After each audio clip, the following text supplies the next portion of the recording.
So, hello po mga ma'am sir sa ating mga viewers dyan dito sa Pinas o maging sa ibang bansa. Ayan, meron ibang mga kababayan natin or viewers na nagtatanong doon sa recent video natin. Ako daw ba ay nagsimula ng mag-file ng complaint against Sitaw dahil nga dito sa issue na kinakaharap natin para makuha yung naiiwan nating pera. So actually mga ma'am sir, ako po ay merong finil upan na form on which is, so ginawa nila itong form na to na tinatawag na signature campaign para po humingi ng tulong nang sa ganun makuha natin yung ating mga pera. So sila yung nangunguna, yun nga na ma-erase yung ating mga concern about dito sa kinakaharap nating problema na to. And also, ini-encourage ko rin mga ma'am sir na maging kayo po, no? Maging kayo na mayroon pang naiiwan na pera sa inyong account na kailangan nyo pang makuha.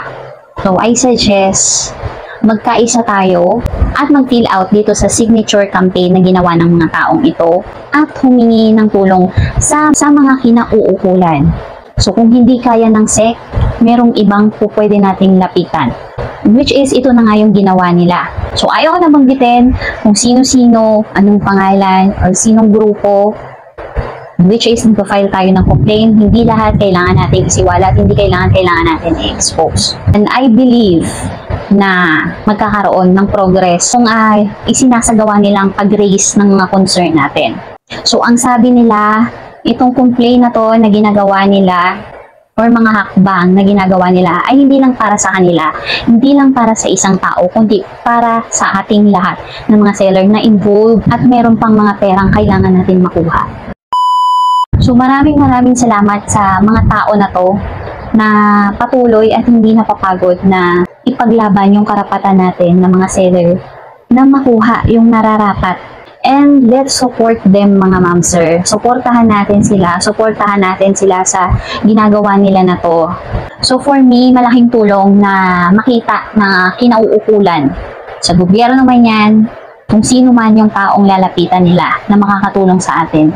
Itong signature campaign na to na ginawa nila para malaman, para magka-idea yung government personnel na lalapitan nila na hindi biro yung mga perang hinahabol natin. Hindi biro yung perang inilagay natin dito sa business na to. Dahil isa dito sa kailangan nating ilagay is kailangan ninyong banggitin dito kung magkano pa yung kailangan ninyong makuha o ma-withdraw na pera ninyo kay Sitaw. So ayun, huwag tayong mawala ng pag-asa mga ma'am sir. Kahit papano dito nararamdaman ko na meron, at least nararamdaman ko na meron tayong progress. May mga taong makakatulong sa atin dito.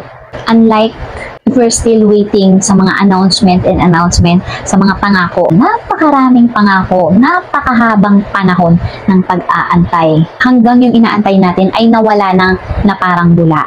So ngayon, suportahan natin yung mga tao na to, yung grupo ng mga tao na to na nagre-raise ng mga concern natin.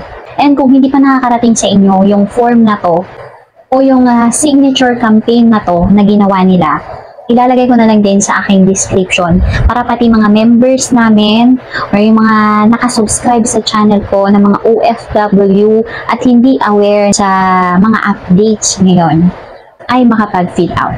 So importante ito mga ma'am sir, at least makita nung kinauukulan na paglalapitan nila na oh my God, ganito pala karaming mga seller. Ganito kalaki yung pera na nilagay nila sa business na to. So ako, nakapag-fill out na po ako. Sa mga hindi pa nakapag-fill out dito sa signature campaign nila, so ilalagay ko yung form dito sa description ng video. So, sir, kung gusto ninyo ng hostisya, gusto ninyo mag-file tayo ng complaint, so mag-start tayo dito. Let's support this group. Let's support these people na nangunguna para i-raise o itong issue, problema natin na to para makuha yung mga pera natin.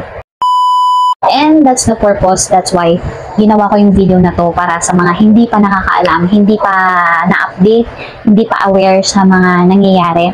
So uulitin ko lang, ayan, medyo limited yung mga information natin, mga details natin dahil sinasabi ko nga sa inyo, hindi natin kailangan isiwalat lahat dito. At least nagbigay ako ng pahapyaw na information para maging aware kayo and mapagtulungan natin at malampasan to. Di ba, who knows? Di ba, maka next week or next week ay nasa Senate na tong issue na to. Di ba? Hindi natin alam. But I know sa ginagawa ng mga tao na to. So let's pray and let's hope na ang tuloy-tuloy yung progress. So, ipag-pray natin yung mga tao na nangunguna dito. So, ayun na mga ma'am sir yung update ko sa inyo. Sana nakatulong yung mga video na to. And if you think na nakatulong, please like and subscribe. And hit mo na rin ang notification bell para lagi kang updated sa aking mga bagong videos. Anyway, pag may mga bagong updates, don't worry guys, lagi pa rin tayong mag-a-update dito sa ating YT channel. Yun lang, have a nice day. Thank you for watching and see you on my next video. Bye po!